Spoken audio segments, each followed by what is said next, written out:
organizers need to keep more in mind where the players are from and what the actual fan base. Before Rome even enters the conversation, before clay courts, before brackets, before rankings, and what the next few weeks might bring, there is one number you need to sit with. 171,000 people. That is the size of the audience that tuned in to watch a 20-year-old from the Philippines take a seat in front of a room full of journalists and field their questions. Not a match. Not a comeback winner down the line. Not a highlight reel moment. A press conference. At the same time, Carlos Alcaraz, two-time Wimbledon champion, reigning French Open title holder, the most decorated young player the men's game has produced in years, drew 29,000. Let that sit for a moment. Tennis country. You can hardly even remember a player from the Philippines, and then you all of a sudden get this talent. So she takes, this is part of the learning experience. She's too good a player. She'll figure it out. And what I like is Coco Gauff pulled 29,000. Sabalenka, the reigning Australian Open champion, drew 9,000. Alex Eala attracted nearly 6 times the viewership of the world's #1 for a press conference. Now you understand the weight behind what Martina Navratilova said when she stopped a live broadcast mid-sentence. 18 Grand Slam singles titles. 9 Wimbledon crowns. One of the 2 or 3 names you have to mention in any serious conversation about the greatest to ever play the game. That is who interrupted a live Australian Open telecast in January 2026, not to compliment Eala's ground strokes or praise her fitness, but to make a direct, structural demand of a Grand Slam institution. The people running the schedule, she said, needed to think harder about where players come from and who is actually filling the seats. Lindsay Davenport stood alongside her and said Eala was probably the most celebrated female athlete the Philippines had ever produced. On BBC Radio 5 Live, Great Britain's Billie Jean King Cup captain and Kia Thaving heard about the queues snaking outside Court 6 and said simply, she couldn't believe it. Who exactly was making the scheduling decisions? 3 voices. 3 separate platforms. 1 shared conclusion. They put her on the wrong court. Court 6 holds around 1,500 people. The line outside stretched hundreds of meters through Melbourne Park. Families who had driven across the city. Couples who had taken annual leave. Fans who had flown in from interstate specifically for this one match. They waited for hours. A significant number never made it through the entrance. Security moved the overflow crowd on after the match had already started. The Australian Open's official response was that they would treat it as a learning experience for next year.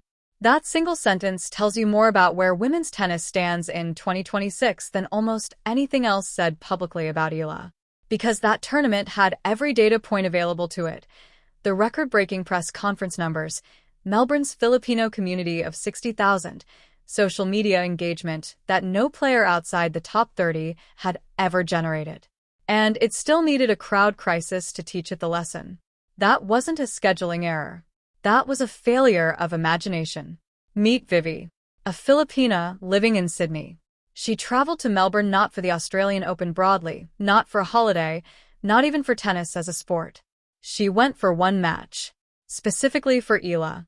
When asked what drove her to make that journey, she said she always carries her flag and her country with pride, and that Eala is becoming a national hero. Everyone stops what they're doing and tunes in. One woman, one face, one trip from Sydney to Melbourne on pure faith. Now multiply her by the thousands who turned up that day. Then ask yourself what those same people did when the next opportunity came around.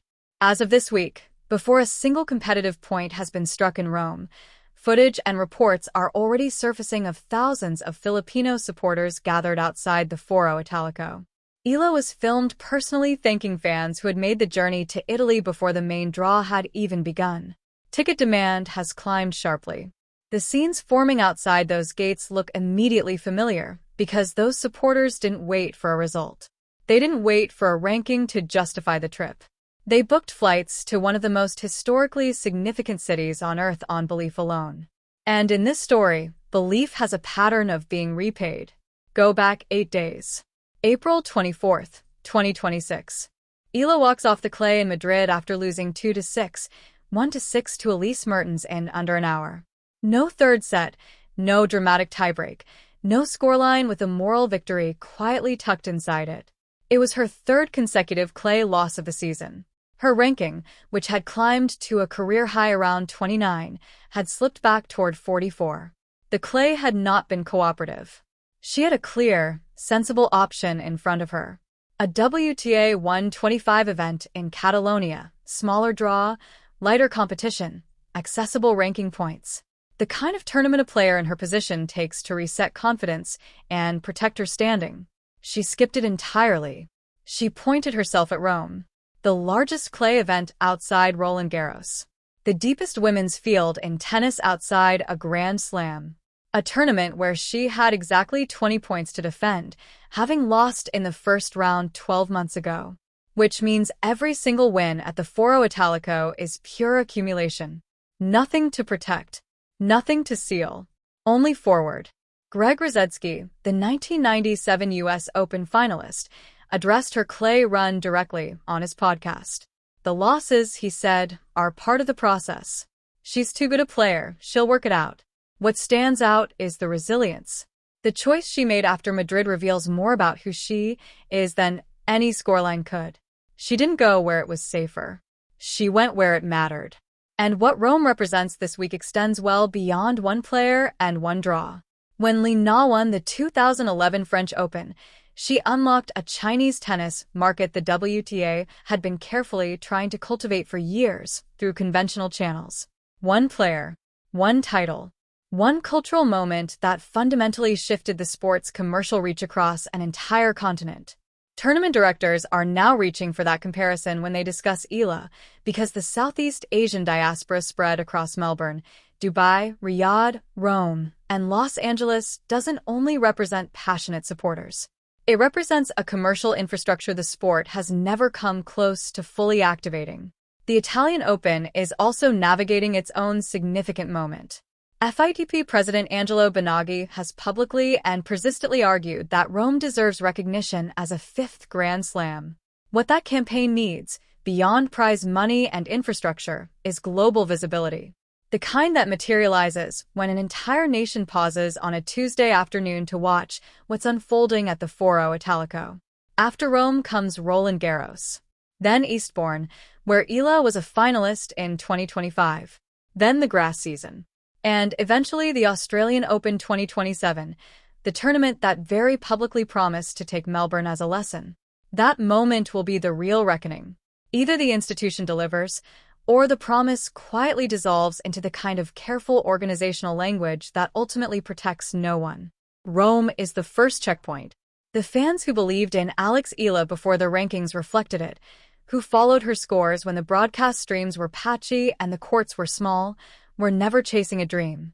They were tracking something the rest of the sport was simply moving too slowly to recognize.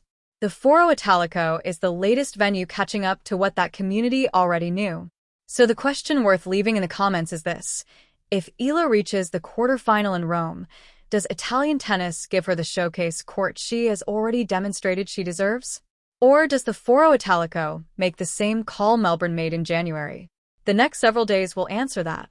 Every match, every crowd scene, every scheduling decision made by Rome's tournament directors will tell the story as it happens. If you haven't subscribed yet, you are about to miss the most closely watched clay court run of 2026 in real time. And when the moment arrives, you'll want to have been here before it did.